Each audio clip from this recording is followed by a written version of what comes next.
Baxter, hello. Hello, Andy. Hello, Baxter. What are we doing here today? Alright, well today we're going to do the first of our videos on answering the big questions of life. Very exciting. We're going to answer those unanswerable questions that have plagued man since he first crawled out of the primeval soup. And in order to do that, the first big question is, how do we answer big questions? Because that's obviously the starting off point. And that largely is about how we think and how we make decisions and how we can avoid making decisions whilst also sounding clever at the same time, which is one thing you really have to try and avoid. So how do we make decisions and how do we answer big questions? And what we're going to do is we're going to have a little bit of a thought experiment. So what I want you to imagine you doing, dear watcher, is that you're crossing Waterloo Bridge and there's a huckster doing a 3-cup trick on the pavement. And as you walk past him, he gains your attention and he says, "I've got a bet for you. I bet I can bounce this rubber ball off a passing Routemaster bus and have it bounce back into a cup at my feet." And he bets you £5. You think it's a pretty good bet. And so you wait for a bus to come along. Meanwhile, the busker moves his foot, and next to his foot on the ground is a cup with the rubber ball in it. The busker immediately starts punching the air and stirring the pot and giving it all this and demanding the money. And you would say to the busker, "Well, why should I give you the £5? And he says, come on, look, there it is. The ball is in the cup, just as I promised, just as I said it would be. There is the proof that I've achieved the feat." And you would say, "What a load of old cobblers. The fact that there is a ball in a cup by your foot does not prove that you bounced it off a Routemaster bus and it's landed in there. It could have got in there any number of ways and you have an argument." Okay? So you have a phenomena, which is a ball in a cup, and you have a disagreement with a person as to how it got there. So a crowd gathers, and the huckster explains to them, with great kind of like indignation and dudgeon, that you're robbing him of the £5 and that the ball is in the cup. And you decide to have a quick Mori poll, and you say, "Okay guys, how many of you think that I should give this man the money?" Now the chances are, unless they're being jerks, that none of them would suggest that you should give the man the money. Now what's interesting about this is you only have two premises, you have two outcomes if you like. One of them is that the ball was bounced into the cup off the Routemaster bus as promised. And the other one is that it wasn't, that it got in there some other way. They're both possible.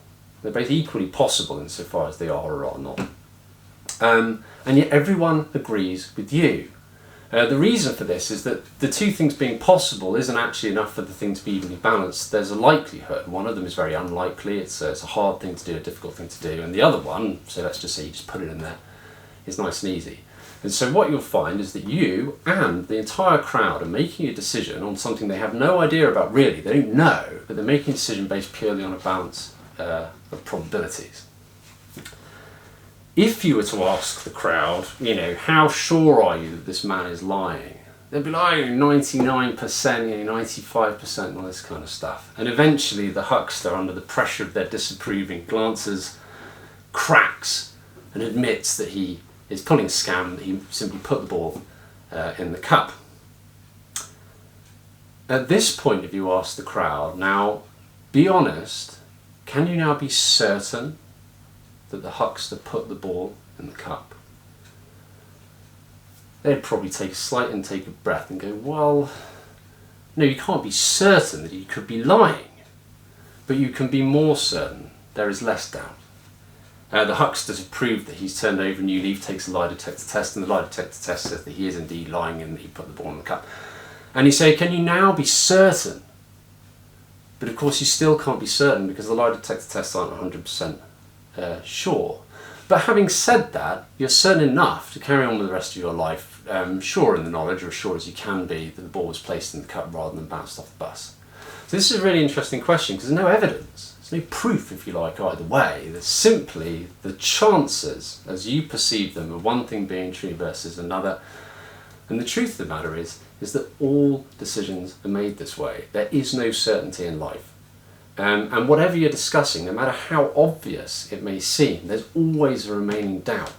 If, for instance, after all of this, and the crowd are starting to disperse, and a Routemaster bus drives past and the huckster goes, "Whoop-pow," bounces the ball off the bus and it lands in the cup, everyone would be like, "Whoa!"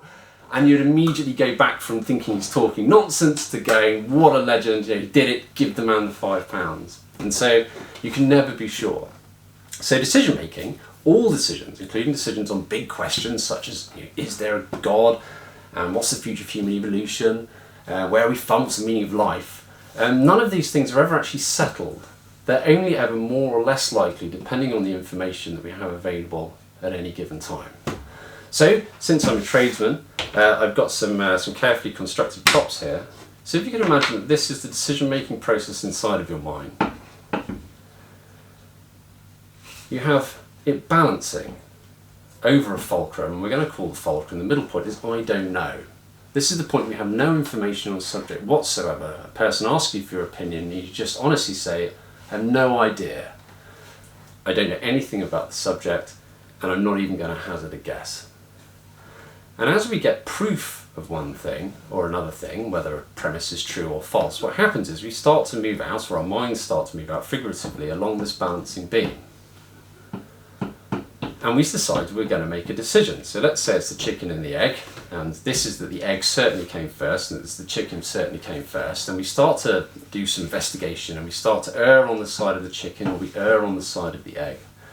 At some point, especially if the decision is something that affects our lives, such as, shall I buy this house, will I buy this car, will I marry this woman or man, you have to at some point make a decision. So you have to discount the remaining doubt. You have to rely on the evidence that you have, and you have to make a choice which will then have effects on the rest of your life. But we very rarely make a choice as soon as we pass the fulcrum of 49 and 51. What we usually have are what I like to call the fulcra of belief. So the fulcra of belief are placed in our minds on either side of 50-50, and that's the level of unbalance in proof that we require in order to say finally that we're going to do one thing or the other. And if there's not much at stake, say £1 on a bet, these fulcra will be here.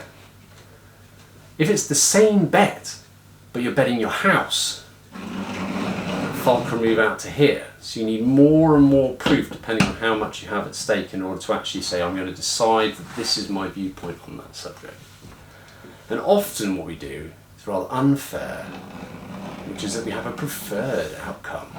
And so we place our fulcra of belief more like this, so that I want to believe this, and so therefore 10% imbalance is enough, but I don't want to believe that, and so I literally have to be dragged into it, kicking and screaming. And that's the way that people make decisions. Now when it comes to the way that we discuss or argue about large or unknowable questions, I think what I'm trying to tell you is that actually all questions are in some sense unknowable. So to a certain extent, what will I have for dinner and is there a God are very similar questions to a certain extent, insofar as there is no certain answer to either until you finally find out when you sit down for dinner or when you kind of die. There's always remaining doubt. So if you want to make some decisions on some big questions, you have to refine your thinking process. You have to be very strict and you have to be very careful. And there are rules. So the first rule on how to think clearly is that you must always start from the position of I don't know. If you start from saying, is there a God, for instance, you say, well, I am an atheist, and you just relentlessly fixate on whatever doubts is remaining on the theist side of the argument. You throw all your best arguments in, you talk about all the clever people you know who share your view, and you fixate on the doubt, you're not approaching the truthful answer to that question. The same is true if the theist does the same. He merely points out the weaknesses in your argument, but he doesn't consider it in the round. And what you'll often see in debate, particularly on TV, is that there usually only be one person present. So the programme will be made by one person, so let's say it's Richard Dorking. And what he'll do is he'll go around the deep south of America talking to the crankiest, kind of redneckiest people he could possibly get his hands on, like looking to the camera and going, check this out. Deliberately setting himself up against, relative minnows in order that he can gobble them up and look clever on telly. Whereas what you should really do is that you should actually engage with the other person's good arguments. Instead of them saying, well, here are some good arguments on my side, and you saying, yes, well, here are some good arguments on my side, and you say, well, here are some doubts on your side, and you say, well, here are some doubts on your side, You essentially just become a kind of celebrity endorser of a view, but you're not actually approaching the correct position, if you like, based on the knowledge that we have available. So you always have to start from I don't know. If you start from one position and fixate on the doubt on the other, you're taking the easy route out because you know there will always be doubt and you're just copping out of the discussion altogether. The second rule of clear thinking is you have to be strict. It's almost an extension of starting from I don't know, which is that if you're talking about something like, let's say, is there a God? You have to be strict and place your fulcrum of belief evenly on either side of 50-50. You can't be doing this or this. If 60-40 is enough for atheism, then 60-40 is enough for theism. You have to be strict with yourself because otherwise you're just letting yourself down. You're not thinking clearly. You can place them quite close together if you like, which means you'd be a great person to go to for some immediate information, but it may be that information doesn't stand up as well to scrutiny.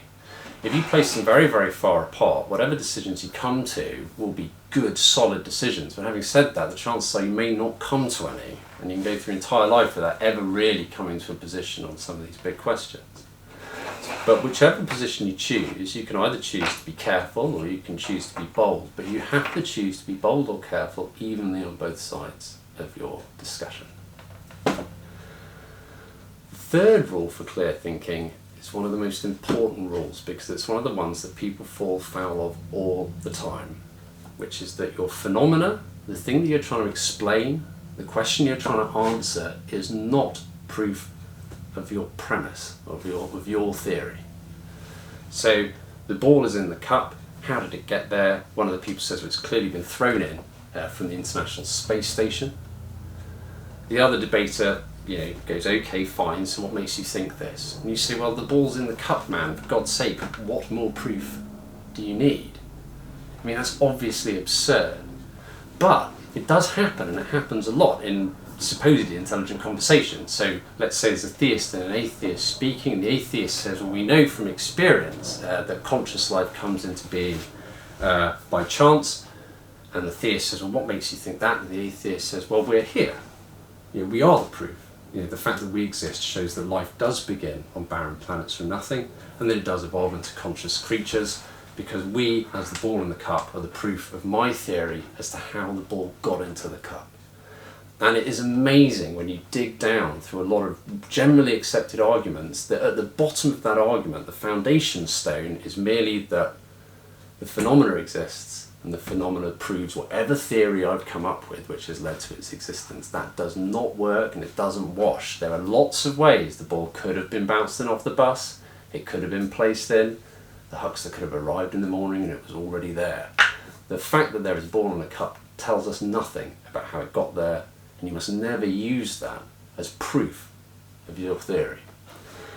And the last one, and this is a really big one, is new information.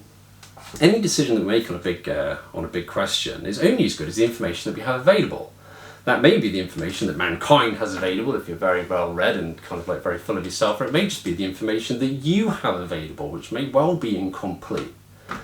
New information is always coming to light. It can either come to light from new discoveries, or it could come to light by somebody bringing something to your attention that you didn't know before. And as a clear thinker, you have to be thrilled to receive that new information. You have to be happy to change your position from one to the other and to go to whichever one is the more likely, whichever one is the better informed decision, without any chagrin and without any grumbling or griping. You don't want to be dragged into it. You have to be plastic in your mind. And if you can do that, if you can obey all four of those rules, then you can answer any question on a balance of probabilities in the same way as all questions are answered. There will be doubt remaining on both sides, but to fixate on that doubt is unfair. What you do is you take all of the best information that's available, you fairly assign a probability to both sides of your question, and whichever one is the most likely is the thinking man's choice, and is the answer to that question as current human knowledge stands. There is a last rule, I suppose. It's a kind of a fifth rule for clear thinking, which is that you actually have to decide what it is that you're being asked first. So, for instance, if somebody would say to me, okay, so the question is, where are we from? And I would say, that's easy, I'm from Leeds, because I was born in Leeds, Royal Infirmary. it might be more accurate to say that I, as a person from Skegness, because that's where I grew up, and so that was my kind of formative environment, or it may be more accurate, depending on what the person's really after, to say from the Rift Valley, or Africa more broadly. Or the person might be looking to go even further back than that, which goes from stromatolite. So you do have to, at least before you start, decide exactly what the question is. What do you mean by we? What do you mean by from? Is this an esoteric question, or just a general kind of like getting to know you chit chat? And so once you've decided what your question is, you start from I don't know. You assign a probability to both things evenly, and whichever one is the most likely is the truth. And then, of course, it's out to the rest of you, dear viewers at home, to bring new information to my attention. And perhaps I'll bring some new information to your attention. And that way we have a discussion and we progress forward towards the truth and towards a better understanding of the likelihood of these arguments. Now, my belief is that a number of the so-called unanswerable questions are actually answered fairly easily if you follow these rules. And if you watch some of the other videos, hopefully you'll see what I mean. Baxter, have you got any advice about how you can remove or relocate the false fulcrum that is normally generated by an emotional bias or a desired outcome? Yeah. Okay. So that's a really good question. So let's give a good example of false fulcrum. So let's say I am an imam in a mosque. I have a long cultural background of believing in Islam. Let's say my father believed in it and other people around me believe in it. In my younger days, I may have actually done some bad things. Let's say I joined up with IS and I did some things that I could only really explain to myself by saying, well, God wanted this. My fulcrum for believing in Allah is here on this side, and my fulcrum for being atheist is right out here. I have a huge amount invested in it. I am a Muslim. If I gave up on it, I'd be giving up on seeing my parents again in paradise. I'd be giving up on my 40 virgins. I'd be facing the kind of moral reality of the things that I did in Syria when I was in IS. And so I have an enormous weight crushing down on my psyche, which is forcing me to one end of this ruler, and I really do not want to move. I have no intention of moving. I would have to be dragged, kicking and screaming. And the same could be said, for instance, if you are an atheist and you're from a family of atheists. If you become a theist, does that mean that your loved ones kind of missed out on a chance of heaven, and that all this kind of stuff? And trying to clear your mind is extraordinarily difficult. It is something you can do, but it takes years. You really, really have to spend a long time kind of clearing these things away. This idea that you can simply change your mind on the turn of a coin, it's very much more difficult than that, because there's always a lot at stake. The best thing that I would advise you to do if you want to try and clear your own mind is I would give you the advice that Gandhi gave to the man who had killed a Hindu who killed a Muslim child during the partition of India and was being crushed by guilt. And he said, Mahatma, what should I do? And Gandhi said, it's easy for you to gain forgiveness for the murder of this Muslim child. He says, you have to find a child who's been orphaned by this conflict, and you have to raise him yourself, and you have to raise him as a Muslim. And the man went away very heavy in heart, because that was an extraordinarily difficult thing to do. But what Gandhi understood, and I think what the man understood as soon as that was said to him, was that if you wish to have an understanding of your fellow man and you wish to empathise with him better, you need to try and become him. You need to try and set yourself aside in order to find truth. So what I would suggest is that if you wish to clear your mind of its mental baggage, when you have children, do your level best to bring them up as people who are not encumbered with mental baggage. And as you go through that process, you will also become less encumbered.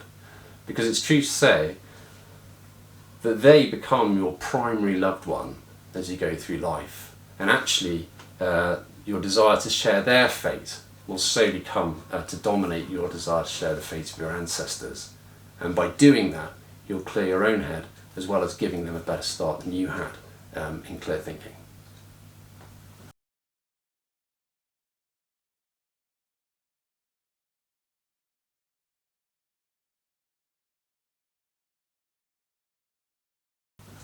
Brilliant! Wow, man, that's heavy. That whole kid thing is huge. Brilliant. We could talk about that a lot. That's on my head a lot, man. That stuff. Fixed mindset and all that sort of stuff. Yeah. I've massively failed. One thing I wanted not to give my daughter was the fixed mindset, and that's what she's got, and it's my fault. So it's an abysmal failure. So it's so that's quite true. That was one of Gandhi's kind of most profound pieces of wisdom. Yeah. Was that this man was like, I've killed a child, I've killed a Muslim child. How can I recover? How can I gain my moral equilibrium? It's like easy. Find an orphan, raise them as a Muslim. The boat's like, really? Not easy. It's kind of almost. I mean, Gandhi could have said it's not possible. I mean, I know he's trying to make the best of a bad situation, but maybe I feel like an inclination to go, no, deal with it, suffer it. I think Gandhi probably felt that forgiveness was possible, and I think what Gandhi realised was that actually there was an enormous amount of suffering entailed in doing what he had been asked to do. Yeah. That it required a shedding of himself almost entirely, and that the more that you bring the child up and the more you love them, the more kind of difficult it becomes to send them off down a route that leads to a different destination to the route that you think you're going, and that actually you start to realise that there is only one route for the virtuous, if you like. And there's one route for the wicked, and it doesn't really matter which god or what name. So almost does it come down to what you said there about virtuous and wicked? Does it come down to a simple decision that everyone kind of makes, or to different levels of consciousness? Am I going to be a decent sort, or am I going to not give a shit, not care? Because then it's easier to ignore the imbalanced fulcrum point on one side. The thing is, the search for truth is in itself a righteous act. So somebody who places truth and wisdom, if you like, at the kind of the heart of what they're trying to achieve in their life is doing a righteous thing both for themselves and for others.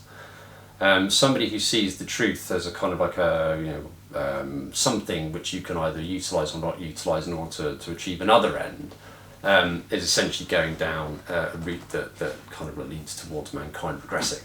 So let's say your main interest is women or money.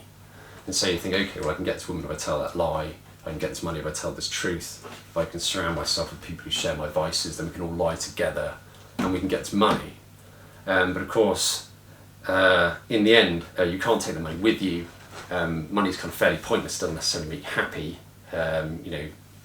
If you're in a wheelchair, I'm sure you'd give everything you had to be able to spin and laugh across the local playing field. You can probably do that right now, so rejoice therefore. So the reason why people don't kind of do the right thing and they don't think clearly is because they simply have the wrong priorities. Their priorities are to achieve some temporal end, which basically means nothing, which they'll find out in the fullness of time. And in order to do so, they cause a load of trouble and they dig themselves into a bit of a hole. And then in order to come back even just to par, they actually have quite a lot of climbing to do. As my old man said when I was younger, he was like, when you are born, the day that you're born, you've never done anything wrong. If you could say the same thing on the day you die, if you literally go nowhere, you'd be in some senses the most successful human being on earth. To be a great person almost requires you just to stay still and not to sink. And there's a lot of stuff pulling you down.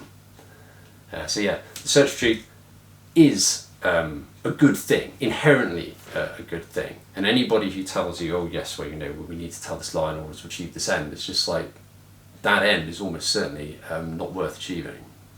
Okay, so the immediate counter to that, and I'm sorry to lower the tone, but when my wife comes to me and she goes, Andy, do I look good in this dress? And for whatever reasons I deem it more suitable to tell the classic lie. I'm dropping below par there, am I? Even though I could easily justify the output of that situation to be mutually beneficial for everyone involved. I suppose you could say on the one hand that she's asking for your opinion, and you could accept that your opinion might be wrong, and so based on the fact there is a doubt as to whether or not she looks good in the dress, that you then err on the side of making her feel better. Okay, so you're lying to yourself about lying.